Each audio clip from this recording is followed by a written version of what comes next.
Bonjour, bienvenue au musée de l'horlogerie et du décolletage de Cluse. Alors, vendredi midi, comme d'habitude, un rendez-vous pour vous présenter une pièce de nos collections.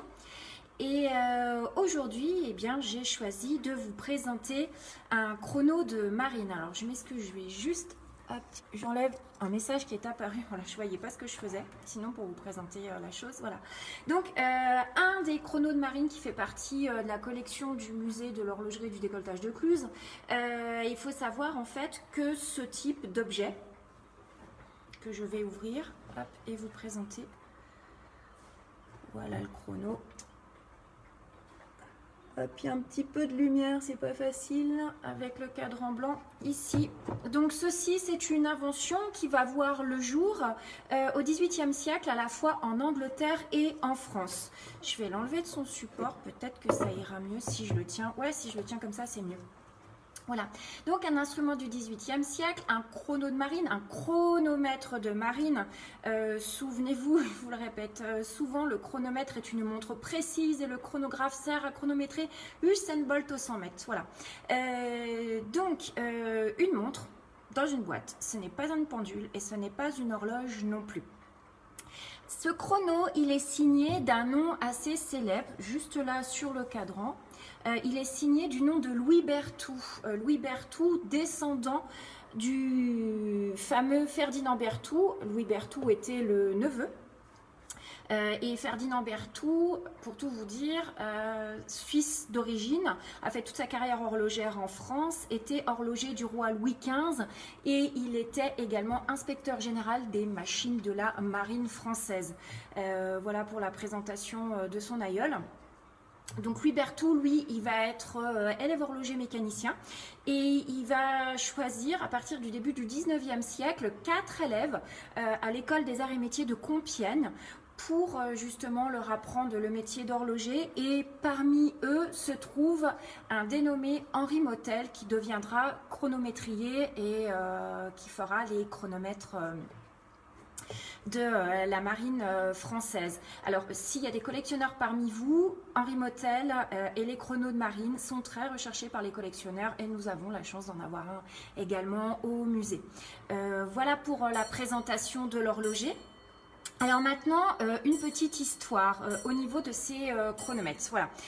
Et bien sachez que ces chronomètres, c'est bien plus qu'un instrument de mesure du temps. C'est à la fois une seconde quête de la précision, c'est une affaire d'État, c'est une compétition anglo-française et ça a été l'un des grands enjeux scientifiques du XVIIIe siècle.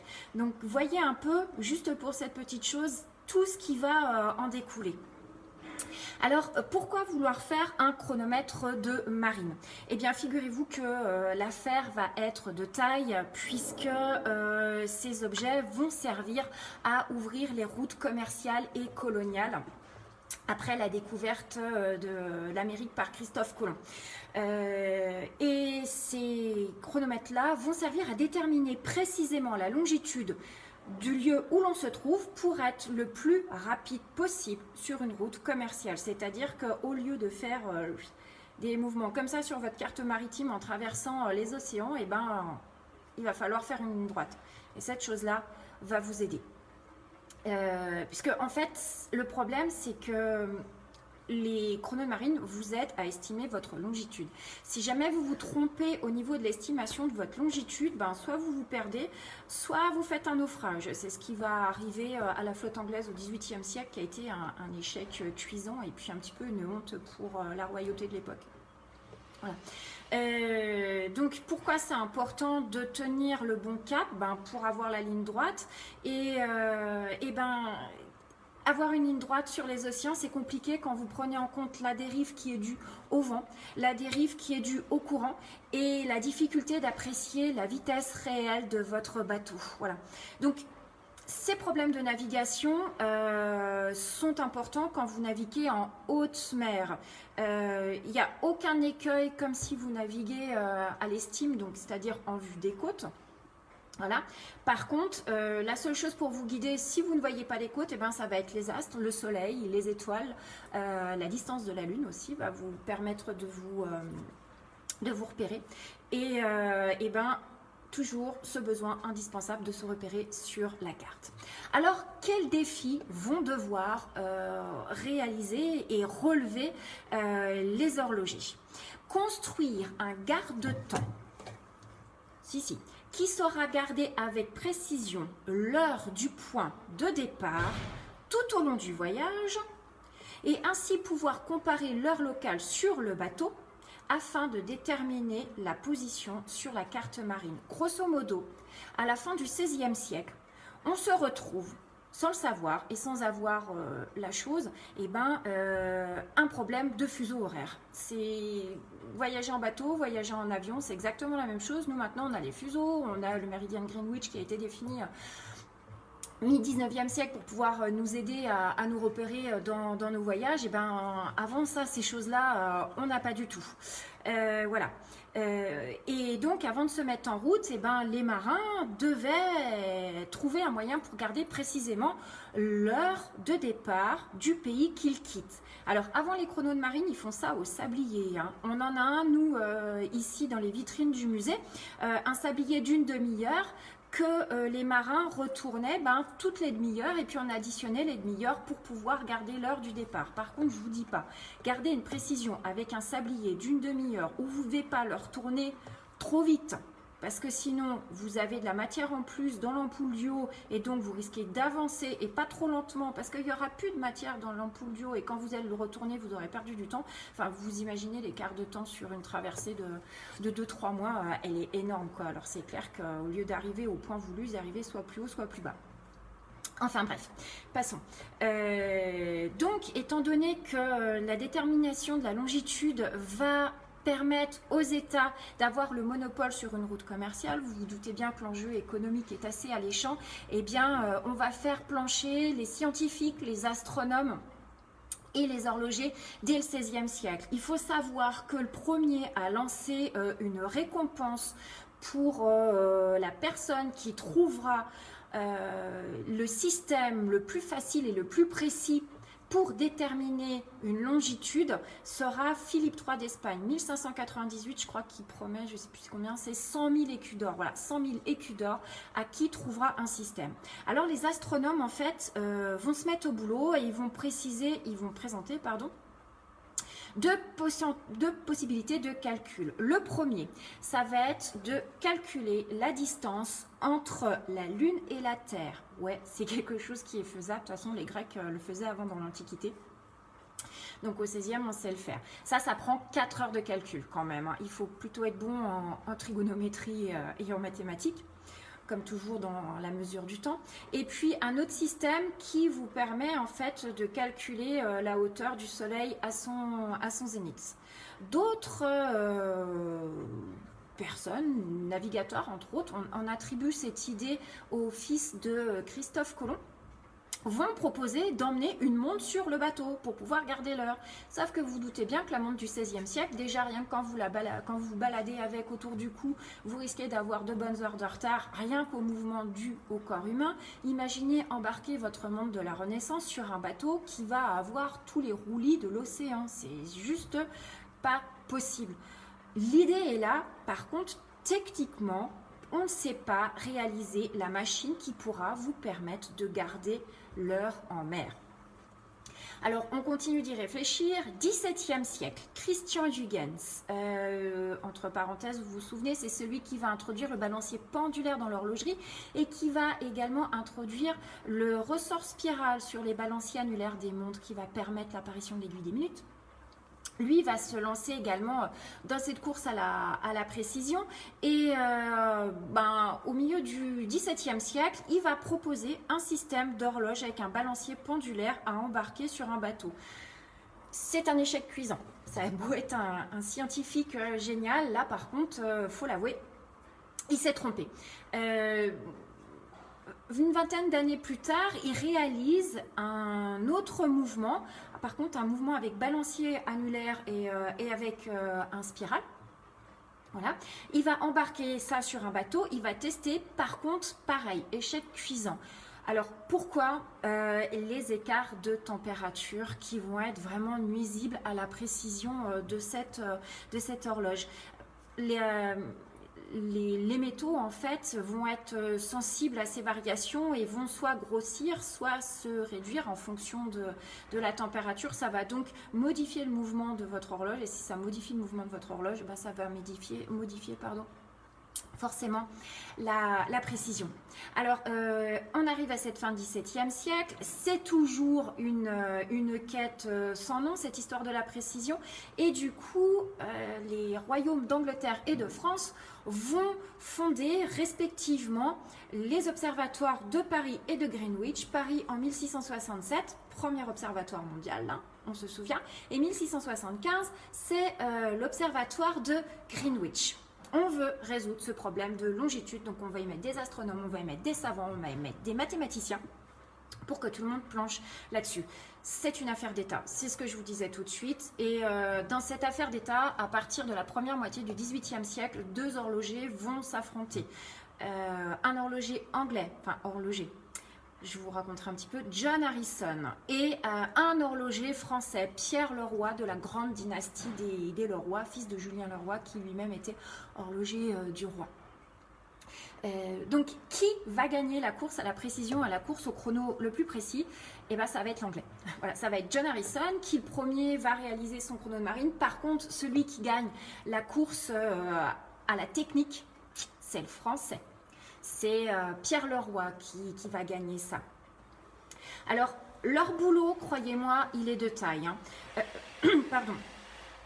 Ils vont devoir eh bien, résoudre différents problèmes dus aux traversées en mer, qui vont invariablement apporter des modifications et des variations à la bonne marche du fonctionnement du chronomètre. Nous allons donc devoir, ils vont donc devoir résoudre les problèmes dus aux secousses du roulis des océans, les mouvements circulaires, l'épaississement des huiles, puisque si votre huile épaissit, eh ben, les pivots pour tourner dans la mécanique, ça va pas être fluide, donc vous allez nuire à la précision. L'oxydation des pièces. Aussi, il va falloir prendre en compte l'action de la température, comme je vous ai dit, il va falloir prendre en compte l'action de l'humidité de l'air, l'action de la pression et l'action du magnétisme terrestre. Donc, le problème est de taille et l'enjeu est énorme, puisque figurez-vous qu'une erreur d'1 degré sur le calcul de la longitude correspond à l'équateur à une différence de distance d'environ 110 km. Un petit degré, 110 km. C'est énorme. Alors, je vais d'abord vous présenter John Harrison, celui qui a réussi premier à faire un chrono de marine précis. Son chrono de marine va être réalisé en 1761. Lui, il est charpentier d'origine. Déjà d'entrée, il n'est pas horloger. Par contre, il s'intéressait énormément à l'horlogerie et on pense qu'il s'est initié à l'horlogerie par lui-même.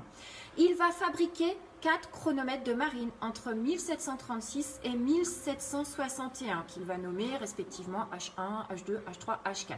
La H4, ça va être une grosse montre de poche qui va être testée. Un voyage entre Plymouth et l'île de la Barbade. L'opération va se solder par une erreur de seulement 39,2 secondes en 47 jours, ce qui nous fait une erreur de 0,834 secondes par jour, ce qui va correspondre à l'arrivée à un écart de distance d'un petit peu moins de 10 miles, ce qui nous fait un peu moins de 16 km.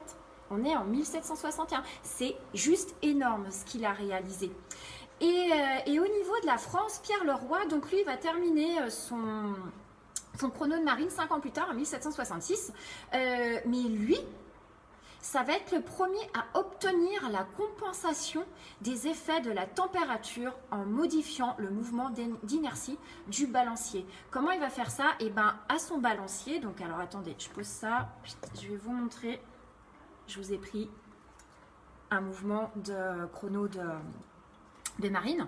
Signé Berthoud, s'il vous plaît, également. Là, à ce niveau-là, en fait, lui, Pierre Leroy, il va ajouter un système de thermomètre. Et ouais, et c'est comme ça qu'il va réussir cette chose-là. Puis il ne va pas s'arrêter là, il ne va pas s'arrêter à son système de thermomètre sur le balancier, Pierre Leroy. Il va aussi inventer le système d'échappement à détente. Alors, je vous présenterai le système d'échappement à détente quand je vous parlerai de la mécanique, voilà. Et donc, et ben, ces chronomètres de marine, ben, celui-ci, c'est pas une grosse montre comme a fait John Harrison, mais une fois que les mouvements vont être réalisés, on va les enfermer dans des boîtes. Alors, un chrono de marine, c'est toujours dans une boîte. Alors, bonjour Madame Delamore, j'ai vu votre message. Et effectivement, c'est une jolie boîte, c'est une boîte en acajou. Donc, je vous fais le tour. Voilà. Ici, une petite serrure pour la clé. C'est toujours des bois exotiques, hein, parce que c'est ceux qui résistent le mieux aux différences de température. Hop, voilà. Donc, à l'intérieur se trouve forcément le mouvement. Et on dit que le mouvement est suspendu à la cardan. Cardan, c'est un mot qu'on connaît. Cardan, ça vient du nom de famille de Cardano, qui était un mathématicien italien du XVIe siècle qui a inventé ce système de suspension. Donc c'est un mode d'articulation suspendu qui va vous permettre en fait de garder en position toujours horizontale le mécanisme du chronomètre, quelle que soit l'inclinaison que vous allez donner au mouvement. Alors il y a un ingénieux système. Ah bonjour Stéphane, merci d'être là. Donc il y a un ingénieux système qui est là où on va débloquer et si je attendez je le pose, je débloque et là vous avez vu j'ai beau pencher la boîte. Le mouvement reste toujours d'aplomb. Je rebloque le mouvement. Et hop, je peux bouger la pièce. Donc on est toujours dans un mécanisme en laiton. Alors on va reprendre le mouvement. Je vais fermer ici. Ah, petite chose sympa, regardez. Quand vous ne voulez pas ouvrir la boîte, ici, il y a une petite trappe pour voir l'heure. On n'en a qu'un comme ça avec la petite trappe pour voir l'heure, sinon on est obligé d'ouvrir. Voilà, donc là je prends mon mouvement. On y arrive. Alors, si vous voulez une petite anecdote, vous avez vu le cadran, il est signé Louis Berthoud. Quand on retourne sur la platine, il est signé Berthoud et fils. Là on a numéro 139. Hop. Que je vous montre bien. Là, on est numéro 164. Alors, Berthoud et fils vont réaliser des chronos de marine, mais ce sont les descendants de Louis Berthoud. Donc, en fait, il y a quelqu'un qui nous a mis un cadran de l'aïeul sur la réalisation des enfants. C'est génial parce qu'en horlogerie, on apprend toujours plein de trucs quand on prend le temps d'être curieux. Donc, voilà pour ce mouvement. Donc, pour fonctionner, un ressort moteur enfermé dans son barillet, vous ne le voyez pas le ressort, qui va fonctionner de pair, alors hop, voilà, avec la fusée, pour pouvoir permettre une constance de force dans le déroulement du ressort. Vous avez toujours une force qui est la même, donc vous allez garder une précision. Ce que vous ne voyez pas là, ce qui est dommage, c'est que ici, normalement, il y a une chaîne qui est reliée au barillet. Et la chaîne en horlogerie, c'est exactement la même construction et la même forme que les chaînes de votre vélo. Vous imaginez la taille de la chose? Ces chaînes, on les retrouve sur les montres du XVIe siècle, je vous assure, c'est tout petit, c'est microscopique. Enfin bref, la prochaine fois que vous regardez la chaîne de votre vélo ou la chaîne de votre moto, coucou Stéphane, ben, pensez aux montres Renaissance du musée. Voilà. Ensuite, nous avons un système d'échappement à détente. Et alors là, je vous ai préparé un truc. Hop, je pose tout ça. Regardez ce que j'ai pris. Un des mouvements d'échappement réalisés à l'école d'horlogerie de Cluse que j'ai sorti des vitrines que je vais mettre en marche. Alors quand on les met en marche, les mouvements d'échappement, ben, on met une pichenette sur le balancier. Et ce que je vais faire, c'est que je prends le téléphone et je vais essayer de bien viser. Hop, pour que vous voyez le système d'échappement qui a été inventé par Pierre Leroy, qui est le fameux échappement à détente, qui va être un des échappements les plus précis au monde et qu'on va retrouver dans les chronomètres de marine. Hop, voilà, je vais vous reposer ça ici, voilà. Alors, l'échappement à détente, en fait, je vais juste réincliner pour bien vous voyez. Voici. L'échappement à détente, il est particulier, vous le reconnaissez quand il fonctionne, puisque si je me tais, et ben vous entendez juste le tic, mais vous n'entendez pas le tac. Voilà, c'est vraiment la particularité de ce système d'échappement à détente. Donc je vais l'arrêter. Toujours quand vous bougez votre horloge, vous arrêtez le balancier et vous la déplacez délicatement. Et l'autre chose aussi sur lequel a travaillé Pierre Leroy, eh bien ça va être le balancier. Alors le balancier, je vous l'amène, hop, ici. Je suis désolée, je vois pas très bien. Voilà, il est là. Attendez voir, je prends mon grand cure-dent. Voilà, il est ici. Hop. Donc c'est un balancier qui va avoir sa serge coupée. Bah, j'ai pas de photo, c'est bien dommage. C'est-à-dire la serge coupée, c'est il n'est pas plein, il est coupé en deux. Comme ça, si vous avez des problèmes d'écart de température, et ben ça va se compenser sur les deux parties et pas sur la totalité. Donc vous allez pouvoir gagner en précision avec ceci, voilà. Et en fait, ce qui va faire vraiment toute la précision de notre chrono de marine, et ben ça va se loger entre le système d'échappement qui est juste dessous. Alors voilà, j'ai essayé de faire une photo en gros plan pour vous montrer comment ça se passe au niveau de la mécanique.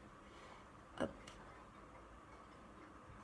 Voici, c'est j'allais dire c'est de l'orfèvrerie, c'est pas vraiment le bon mot, mais ça c'est merveilleux. J'ai pas d'autres mots, c'est vraiment merveilleux. Enfin, vous vous rendez compte là-dedans le condensé de génie humain qu'il y a dans cette chose-là, enfin, c'est complètement dingue. Moi, ça m'épate totalement. Voilà. Donc, j'en ai terminé avec la présentation de la mécanique de notre mouvement. Juste une petite anecdote pour la fin. Je savais, j'aime bien terminer sur les anecdotes. C'était pour vous dire que contre toute attente, ce chrono de marine qui a été affaire d'État, qui a fait penser les gens pendant environ 270 ans, hein, à partir du XVIe siècle jusqu'à cette deuxième moitié du XVIIIe siècle, et ben contre toute attente, il est rentré vraiment que très progressivement dans les mœurs, y compris dans la marine anglaise. On va retrouver les chronos de marine inventés, je vous le rappelle, fin XVIIIe siècle, à partir des années 1820. Alors, pourquoi ? Pourquoi avoir cherché à réaliser quelque chose d'aussi précis, à le retrouver aussi peu souvent sur les bateaux? Eh bien, premièrement, déjà, peu de marins étaient rompus à la théorie de la navigation avec l'utilisation d'un chrono de marine. Beaucoup d'entre eux continuaient à utiliser des calculs avec l'observation des astres. Je profite pour faire une petite parenthèse pour vous dire que le calcul inventé au XVIe siècle pour voir la distance entre la Terre et la Lune, ça prenait 4 heures. 4 heures de calcul pour pouvoir avoir votre position. Début du 19e siècle, on utilise encore cette technique. C'est dingue, voilà. Et puis surtout, ces anciennes méthodes de navigation, eh ben, elles faisaient l'objet de traités régulièrement mis à jour. Deuxième condition, le coût exorbitant de cette chose-là. Voilà. Cette chose-là, c'est d'une complexité sans nom, c'est de l'orfèvrerie mécanique, comme je vous ai dit. C'est réalisé par un nombre réduit d'horlogers qui vont vendre le chrono de marine à un prix totalement, pas prohibitif, mais bon, quand même assez dissuasif. Voilà. Et qui va réellement se servir de ces chronos de marine ? Eh bien, ça va être les capitaines de la marine marchande qui naviguaient dans les régions polaires ou alors dans les régions non couvertes par les cartes qui, à l'époque, s'y sont ralliés le plus rapidement possible pour éviter eh bien, de se perdre et d'avoir à faire des méandres sur les mers. Voilà. J'en ai terminé avec cette vidéo. J'espère que vous avez apprécié, que vous avez passé un bon moment. J'espère que j'ai pas été trop long parce que j'ai tendance à beaucoup baboler. Donc je vais essayer de réduire le temps de mes vidéos. Je vous remercie de m'avoir suivi. Je vous remercie d'aimer les vidéos. C'est chouette, c'est vraiment sympa. Et puis, ben, de toute façon, on continue. Moi, je vous dis rendez-vous vendredi prochain à 12h15. Voilà, si vous êtes en déjeuner en tête-à-tête avec votre téléphone et puis que vous avez envie d'entendre parler de mesure du temps, d'horlogerie et puis d'objets magnifiques, magiques et diaboliquement ingénieux, ben, n'hésitez pas à venir nous retrouver sur le live. Voilà. Je vous remercie et puis je vous dis à très bientôt et merci Stéphane, je te dis à bientôt. Bye bye.